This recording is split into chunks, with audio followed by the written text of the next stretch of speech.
This Coldwell Banker Segerstrom property video is presented by Kaylin less than bedroom greater than BRE number 010139957, LIC number 015094112. Beautifully remodeled home in the Mill Villa Manor subdivision, desired for its close proximity to town and highway access.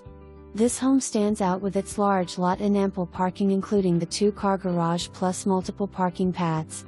A formal floor plan offers the living room up front with lots of natural light through the bay window. The dining and kitchen are at the heart of the home with a breakfast bar, new solid countertops, stainless steel appliances and a skylight above the dining room. A breakfast nook sits at the end of the kitchen along with the laundry room closet. Bonus room is just off the kitchen with French doors and access to the backyard, ideal for crafting, homeschooling or an office.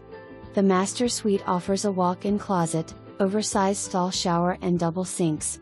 2 guest rooms are off the dining area, each with step-in closets with organizers.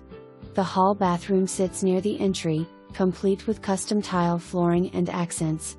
Outside you will enjoy use of the covered patio and open side yard, which offers easy access from the front double gates. Multiple sheds on the property for additional storage, with one having carpeting and air conditioning. Put your green thumb to work here with the raised garden beds and terraced backyard. The complete package. Take the 3D tour for a virtual experience. For more information, review the details below or contact Kaylin less than bedroom greater than BRE number 010139957, LIC number 015094112 at 209-768-4312.